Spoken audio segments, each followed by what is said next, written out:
Tales for Dark Nights.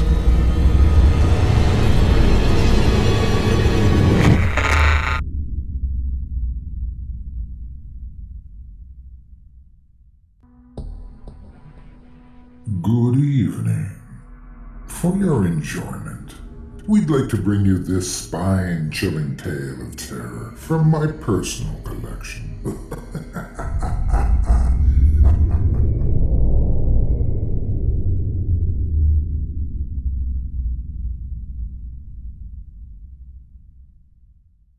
The Clicker, written by Isaak Farry, narrated by Otis Jiry. To whomever finds this, I am dead. If it was the thing outside, or me taking a bath with the toaster, it doesn't matter. All you need to know is I am gone, and you're in terrible danger. It needs another hunt, more prey to satisfy its sick craving for blood and human fear. I suppose you're wondering what I'm talking about. You will know all too well. It's just a matter of time before it will get you too. It all began with the move. The city was getting me down. All the constricting high-rises and sardine tin streets just made me feel crowded and caught up. I just kept tripping over my own feet and needed to get out, back to basics, away from all the hustle and bustle of the city. My prayers were answered when I found a small article on the classified ads page of the local paper. Oh, how I wish I never looked at that page. It was a wood cabin in the middle of a pine forest in Oregon. I was puzzled as to why something this far away would be put in my local paper, but when I saw the price, I didn't care anymore. 1 week later, I had bought the property, packed up my life, and headed for my new home in Oregon. The place was picturesque. A small log cabin surrounded by towering, winding pine trees and redwood. There was even a brook to the east with clear water that flowed from an opening in the grassy hills. It was perfect. Only a few miles from the local town, which was easy to spot due to one of the water towers having a giant muffin spray painted across the front. Internet access and cable TV.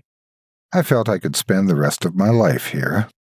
Little did I know that there was only 3 weeks left of it. I realized that something was terribly wrong just 2 nights in. The scratching. It started at 10 p.m. on the dot, with the sounds of animal claws or sharp metal against wood coming at rhythmic intervals every 2 minutes. If I sound too precise, it's because this happened every night for almost a week. Believe me, I had time to analyze. Every morning I would wake up and check outside, but there was never anything that looked like claw marks. Only strange holes that looked like someone had hammered a nail in, then pulled it out. All these events troubled me so greatly I couldn't sleep. I just kept thinking, what was making that scratching? Why are there no marks apart from the nail holes? Why is the timing so precise? 2 days into the first week I got my answer. It was another routine night, scratching at 10 p.m. on the dot when I finally had enough.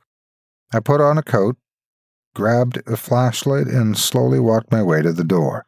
As I rounded the corner, I saw the most horrifying thing I have seen to this day.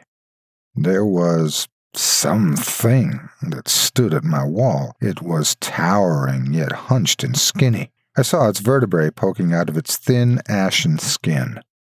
The most remarkable feature was its head. I can only describe it as looking like the skull of a bird.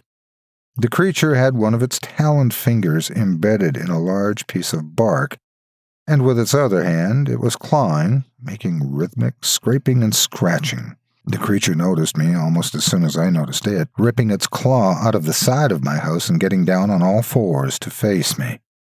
This is when I noticed how truly massive it was. It was the size of a large bear and was bony and thin. Its pure white eyes reflected as the beam from my flashlight met their gaze. I could tell if it had lips, it would be grinning. Suddenly, it all came to me. This thing was toying with me. It wanted me to feel crazy, using the bark so it wouldn't damage my house. Coming at perfectly timed intervals, it was weakening me. After what seemed like hours of staring into those cold, white eyes, the creature let out a low-pitched click, then a high chirp, and sprinted into the surrounding woods. It's watching me, even now. I feel its hungry eyes studying me, waiting for me to slip up, go outside, and embrace its ravenous presence. It's been 2 weeks since I last went outside, and it has cut the phone lines to the house. I'm running out of food. Going outside would be a death sentence. Slow and painful. I'm sure as hell not giving that thing another meal. Remember, you're in its territory now, in its domain. Maybe you can call for help. Maybe you can get out. It is too late for me. I have to go now. The bath's almost full, and the creature is on the porch.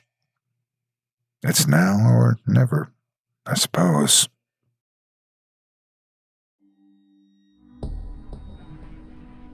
I hope you enjoyed this evening's little tale. Until next time, bundle up, stay warm, sleep tight.